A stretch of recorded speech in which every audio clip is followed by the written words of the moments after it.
स्वामी जी, एक बार मुझे बॉम्बे की जो ट्रेन चलती है लोकल, उसमें जाने का अवसर मिल गया।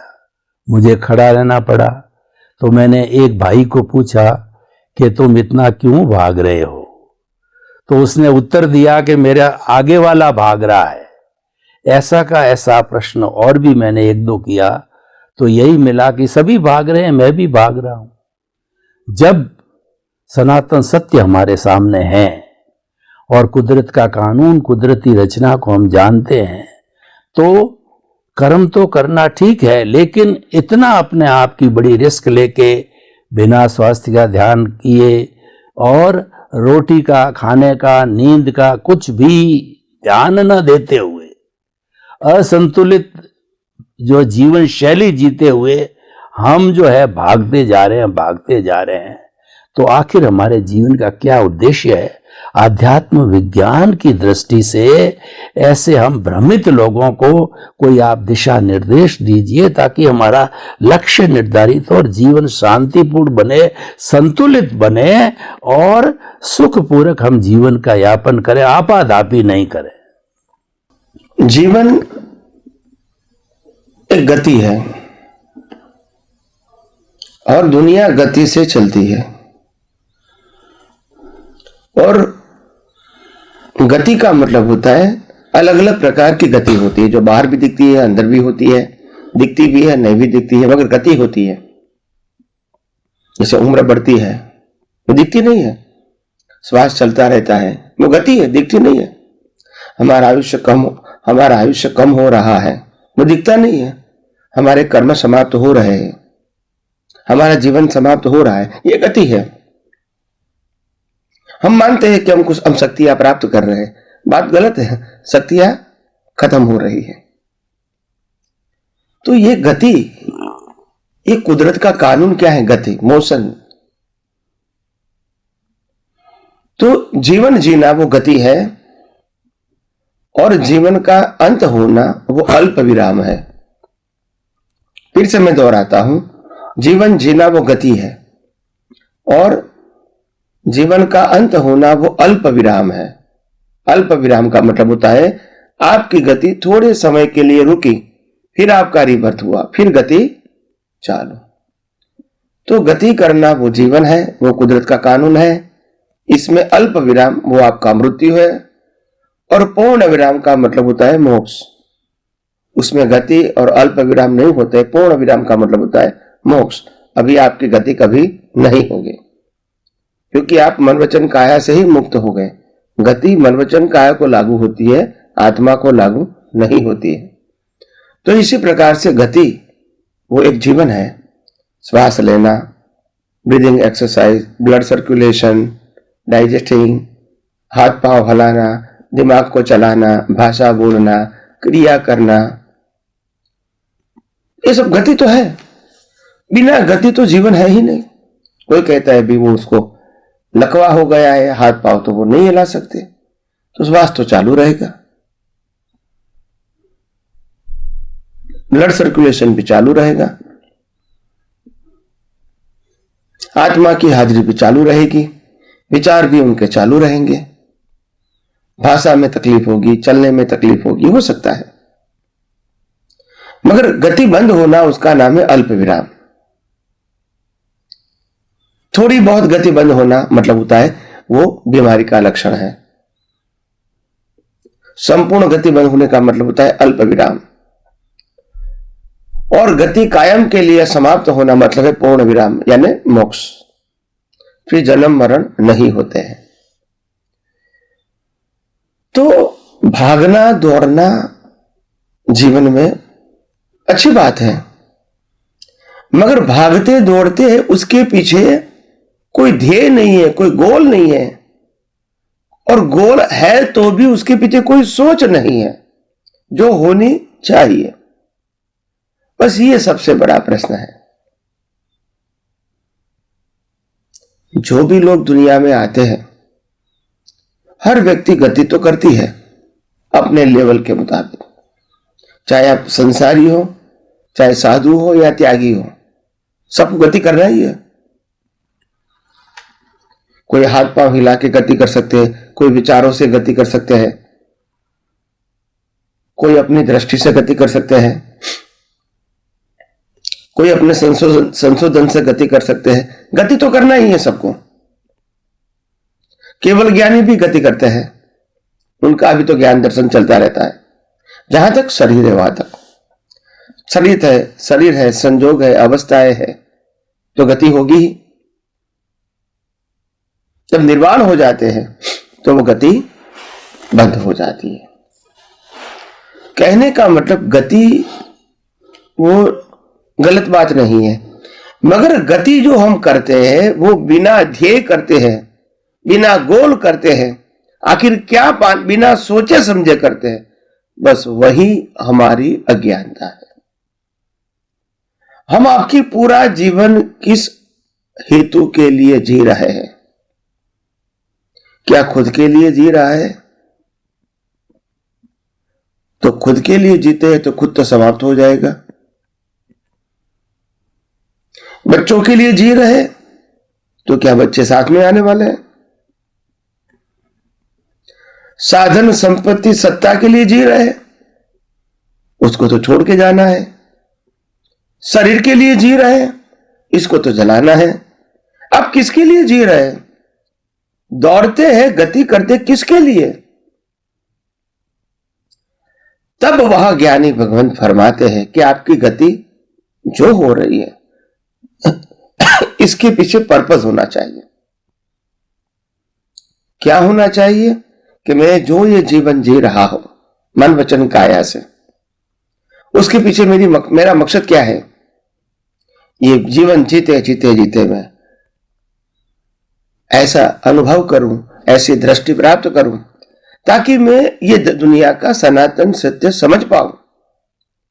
इसमें मेरे मन वचन काया की क्रिया बाधक नहीं होगी।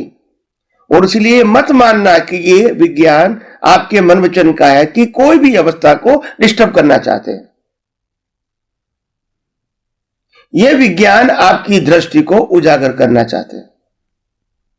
और आपका मन वचन काया तो ये विज्ञान कुदरती रचना ही मानता है, और इसीलिए उसमें परिवर्तन करने की शक्ति है वो मानता ही नहीं है। तो फिर वो तो प्रश्न आएगा ही नहीं। प्रश्न ये है कि हमारी दृष्टि क्या होनी चाहिए। ये जो गति चल रही है, एक बात ध्यान रखना, गति वो जड़ का स्वभाव है, चेतन का स्वभाव नहीं है। गति प्रगति, जन्म जीवन मृत्यु, पाना खोना, सत्ता संपत्ति संबंध और साधन, ये प्रकृति का सब्जेक्ट है, प्रकृति से जुड़ा हुआ सब्जेक्ट है, आत्मा से जुड़ा हुआ सब्जेक्ट नहीं है। पाना खोना, जन्म जीवन मृत्यु, ये आत्मा के साथ जुड़ा हुआ सब्जेक्ट नहीं है। और हमको यही समझना है कि हम अपने जीवन में क्या करना चाहते हैं। और इसीलिए जो लोग दृढ़ दृष्टि वाले होते हैं, विचारक होते हैं, डेवलप होते हैं, वो समझ जाते हैं कि आखिर दुनिया में प्रकृति से जो कुछ भी होता है होने दो, मेरा ध्येय अलग है और वो मेरी दृष्टि का प्रश्न है, मेरे भाव का प्रश्न है, मेरे मन वचन काया का प्रश्न नहीं है। तो हम अपने जीवन में सोच समझ के हम हेतु बनाएंगे, क्या पर्पस है, इंटेंशन। अगर हमको सुख ही पाना है तो पहले सोचो कि सुख कहां है। आप जिसमें सुख मानते हैं वो जिसने पाया है, क्या वो सुखी है? तपास तो करो।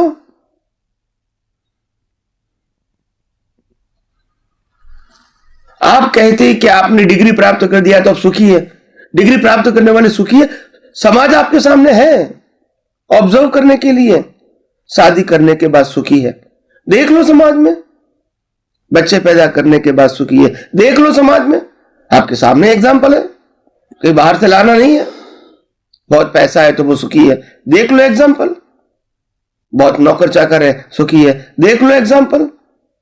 परिवार के अंदर बहुत सारा पैसा है, किसी को कोई तकलीफ नहीं है, देख लो उसका जीवन कैसा है बच्चे का।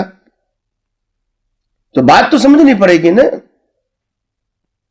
अगर जिसमें तुम सुख मानते हैं, आपके पास ऑब्जर्वेशन है, इतने सारे एग्जाम्पल है, उसमें से सार निकालो। खुद को अनुभव करने की हर बात में जरूरत नहीं है। ज्ञान दर्शन से हम दुनिया को समझ सकते हैं, क्या है या क्या नहीं, और समझ के तो हम स्वीकार कर सकते हैं कि वास्तव में इस दुनिया के अंदर कोई जगह सुख है नहीं, वैसे दुख भी नहीं है।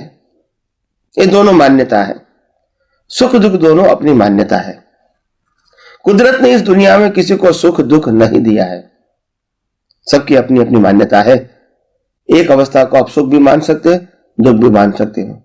जिसको शादी नहीं होती है तो उसको दुख भी मान सकते हैं, और जिसको शादी हुई है वो भी दुख मान सकते हैं। ये अपनी अपनी मान्यता है। एक को संसार में सुख लगता है, एक को त्याग में सुख लगता है, अपनी मान्यता है। एक को परिवार में सुख लगता है, एक परिवार को छोड़ने में सुख लगता है, अपनी अपनी मान्यता है।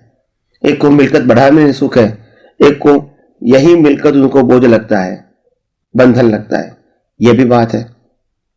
तो आखिर सुख दुख वो तो आपकी कल्पना और मान्यता है। मैं ऐसे काल्पनिक सुख दुख को की बात नहीं करना चाहता हूं। मैं सनातन सुख की बात करना चाहता हूं, जो था, है और रहेगा,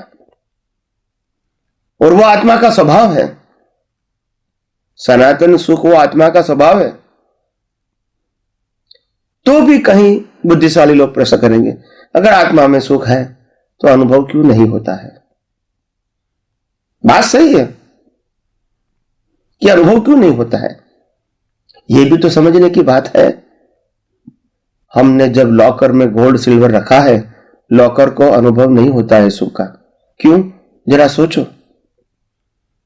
क्योंकि वह जड़ है, आत्मा नहीं है। आखिर उसकी भी अनुभूति आत्मा की हाजिरी से होती है। बात समझो। तो ये भी तो जड़ है, मन वचन काया। इसको जला दिया जाएगा। जो जलता है वो चेतन नहीं हो सकता है। चेतन तो हम है, और चेतन है तो अनुभूति है, जड़ में अनुभूति नहीं है। जब इंसान को जला दिया जाता है तो क्या वह दुख का अनुभव करता है? नहीं करता है। हम जिंदे हैं, किसी ने 5,000 रुपया ले लिया, नहीं दिया, दुख का अनुभव करेंगे। हम मर गए, 50 लाख रुपया छोड़ के मर गए, दुख का कोई अनुभव नहीं, क्योंकि आत्मा नहीं है। तो बात तो आज नहीं तो कल समझनी पड़ेगी ना। हम संसार में भी सुख दुख का अनुभव करते हैं, मान्यता वाला, वो भी आत्मा की वजह से ही है। ये बात आपको स्वीकारनी पड़ेगी। और इसीलिए आत्मा में सुख है कि नहीं, वो तो प्रश्न होना ही नहीं चाहिए। अगर मान्यता वाला सुख दुख भी हम आत्मा की हाजिरी से ही अनुभव कर सकते हैं, ये सत्ता, संपत्ति, संबंध और साधन, इसकी अनुभूति कैसे कर सकते हैं? आत्मा की हाजिरी में। अगर आत्मा नहीं है तो क्या इसकी अनुभूति कर सकते हैं? नहीं कर सकते, शरीर तो है। तो इसीलिए हम जो दौड़ भाग करते हैं वो समझने की जरूरत है, क्यों करते हैं। कर विचार तो पाम, श्रीमद राजचंद्र जी का यह सूत्र है, कर विचार तो पाम। सोचो तो सही, हम जीवन किसके लिए जी रहे हैं, किस हेतु के लिए जी रहे, किस पर्पस के लिए जी रहे, कौन से इंटेंशन से जी रहे, वो हमको नहीं मालूम, और दौड़ दौड़ कर रहे। तो दौड़ना वो प्रकृति का स्वभाव है, उसमें मैं क्वेश्चन नहीं करता हूं, मगर दौड़ते समय हमारा लक्ष्य क्या होना चाहिए, हमारा ज्ञान दर्शन क्या होना चाहिए, हमारा ध्येय क्या होना चाहिए, यह भी तो जरूरी है। अगर हमने समंदर के अंदर बीचों बीच स्टीमर को रख दिया, अभी होका यंत्र है नहीं, कहां जाना है नहीं मालूम, क्या होगा बताइए? पानी भी है, स्टीमर भी है, कहां जाना नहीं मालूम, दिशा तो है नहीं वहां, अभी क्या करोगे? तो पहले गोल नक्की करो, और गोल के साथ वो गोल तक पहुंचने का रास्ता, जिसको हम होका यंत्र कहते हैं, वो ले लो। बाद में जाना सरल है, मगर जब पानी में बीच में आके आपको मालूम नहीं है कि कहां जाना है, क्यों जाना है, डायरेक्शन नहीं है, होका यंत्र नहीं है, कहां जाओगे? पानी तो चारों ओर है। ऐसे संसार तो पूरा अज्ञानता से भरा हुआ है। ये संसार एक माया की जाल है, उसमें से निकलना आसान नहीं है, क्योंकि संसार के अंदर परिवार है, समाज है, धर्मगुरु है और एनवायरमेंट है, सोशल एनवायरमेंट। वह आपको इस संसार से बाहर नहीं निकलने देगा आसानी से। अगर आप निकलना चाहोगे तो भी ये आसान नहीं है। कोई कहेगा कि मैं त्याग लूंगा, मैं साधु बन जाऊंगा, मैं सन्यासी बन जाऊंगा, क्या नहीं निकल सकता हूं? भाई साहब, साधु बनना आसान है, सन्यासी बनना आसान है, संसार छोड़ना आसान नहीं है। ये बात हमको समझनी पड़ेगी। संसार वो दृष्टि की बात है, मन वचन काया की बात नहीं है। जब हमारी दृष्टि में संसार में ही सुख है, संपत्ति में सुख है, साधन में सुख है, मंदिर में सुख है, संस्था में सुख है, शिष्यों में सुख है, प्रसंगों में सुख है, संपत्ति में सुख है, तो वो तो संसार ही तो है। वेश बदलने से दृष्टि नहीं बदल सकते, दृष्टि बदलने की जरूरत है। वेश बदलो या न भी बदलो। तो आइए हम यही बातों को और गौर तरह समझने की कोशिश करें कि आखिर सच्चा सुख तो अंदर ही है और बाहर जो हमारा जीवन है वो कर्मों की भुगतान है, और जिस प्रकार से संयोग लेकर आए उसी प्रकार से हमको जीना पड़ेगा। मगर हमको आगे के लिए भी सोचना पड़ेगा, समझना पड़ेगा, वास्तविकता को स्वीकार करना पड़ेगा और उसी के मुताबिक नया भाव करके, नया इंटेंशन से हम नए कर्म बनाएंगे और नए जीवन की स्थापना करेंगे। यही मेरी आपको शुभकामना है। स्वामी जी, आपका बहुत बहुत धन्यवाद। आपाधापी के युग में जीने वाले लोगों को आपने बड़ा शुभ संदेश दिया कि जीवन का लक्ष्य बनाइए। जीवन जीना आपके हाथ की बात नहीं है, वो तो मन वचन काया से जुड़ी, और मन वचन काया तथा उससे जुड़ी हर अवस्था मात्र कुदरती रचना है। वह कुदरत के अधीन है, आप स्वतंत्र हो उसमें। लेकिन जीवन का लक्ष्य बनेगा तो आपका जीवन सारा संतुलित रहेगा। और वो लक्ष्य क्या हो, ये भी आपने बताया कि जो चल रहा है वह आप लेके आए हो, मन वचन काया, वो चलता रहेगा। और ये जो शरीर मिला है पिछले जन्म के कर्मों के भुगतान के लिए मिला है, ये इंस्ट्रूमेंट है। ये इंस्ट्रूमेंट तो चलता रहेगा, प्रकृति का काम है, कुदरत का काम है, कर रही है, करने दो। आप तो इसके साथ नहीं जुड़ करके विचारों को बाईपास करो। और आपने बताया कि दृष्टि को बदलो। न तो आपको वेश बदलना है और न कुछ भी नहीं करना, न संसार छोड़ना है, न जो चल रहा है उसका ऑपोजिशन करना है। दृष्टि को बदलना है। दृष्टि बदलोगे तो सृष्टि बदल जाएगी। दृष्टि क्या बदलनी है वो भी आपने बताया कि जो मान्यता वाला सुख दुख है वो काल्पनिक है। तो ये आप दृष्टि के अंदर बदल के देखिए कि मन वचन काया से मुक्त ऐसा मैं शुद्ध आत्मा हूं, और जो रियल सुख है, परमानेंट सुख है, ब्लिस है, वो तो मेरी आत्मा का स्वभाव है। यानी आप आत्मा से जुड़े रहो और मन वचन काया से जो चल रहा है उसको चलने दो, उसको डिस्टर्ब मत करो, उसमें टांग मत अड़ाओ, उसको स्वीकार करो। जब ये लक्ष्य आपने जीवन का दे दिया और जो कर लेता है वो संसार माया जाल होते हुए भी व्यक्तिगत रूप से वह सुखी रह सकता है। बहुत बहुत धन्यवाद स्वामी जी आपका। आपके प्रति कृतज्ञता नमन। जय सच्चिदानंद।